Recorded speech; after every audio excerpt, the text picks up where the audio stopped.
जय हिंद दोस्तों, स्वागत है एक और रिएक्शन वीडियो में। मैं हूं शैलेश। चलिए वीडियो शुरू करते हैं। अगला कप्तान कौन होगा? सरफराज की गूंज काफी सुनाई दे रही है, उस पर भी हम बात करेंगे।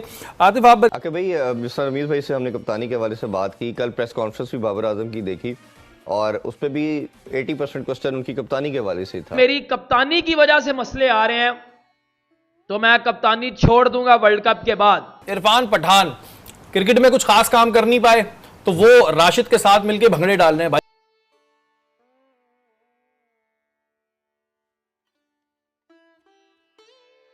भाई कुछ और काम भी कर लिया करो। क्रिकेट में तो तुम्हारा करियर खत्म हो गया, तुम नाम वाम क्या बनाओगे अपना?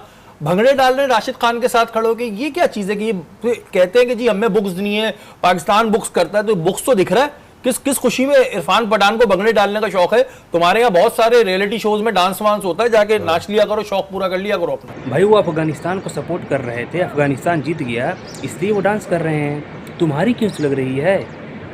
जो जिसको सपोर्ट करेगा वो टीम जीत जाएगी, वो तो डांस करेगा ही। जी बिल्कुल सही कह रहे हैं। मैं खुद शॉक्ड हो गया था जब ये सीन देखा मैंने कि जीता तो अफगानिस्तान है, तो इरफान पठान का क्या काम बनता है कि वो बस साथ मिलकर डांस करे? यानी कि मेरी समझ में नहीं आया, ये सीन होना नहीं चाहिए था। इरफान पठान खुद जो है एक माशाल्लाह एक प्लेयर हैं और ये चीज़ हरकतों से तो नहीं लग रहे। नसीम भाई आप क्या कहेंगे कि क्या था कि मतलब जीता अफगानिस्तान, ठीक है, अच्छा खेला, हमने तारीफ की उनके ओपनर्स की, सब करी।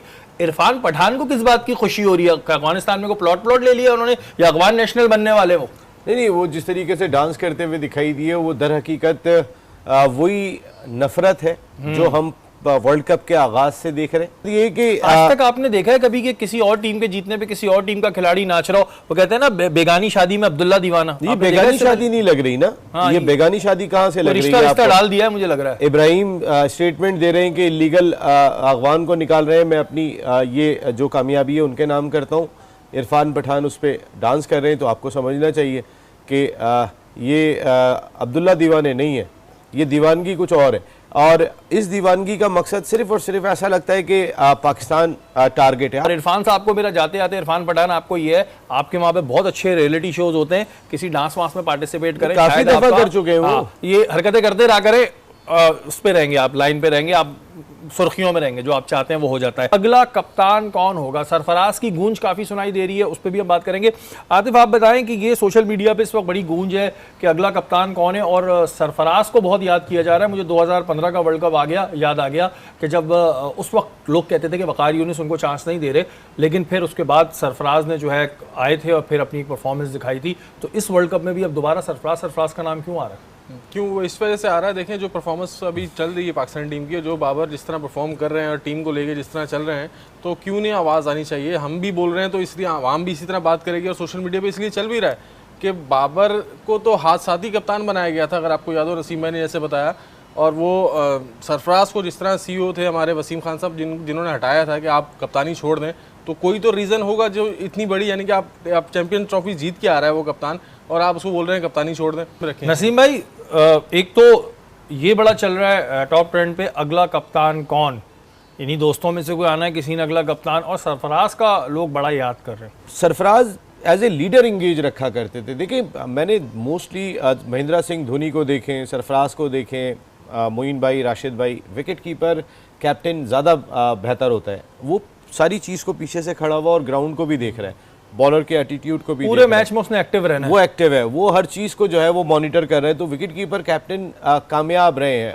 आके भाई मिस्टर अमीर भाई से हमने कप्तानी के हवाले से बात की। कल प्रेस कॉन्फ्रेंस भी बाबर आजम की देखी और उस पर भी 80% क्वेश्चन उनकी कप्तानी के हवाले से था।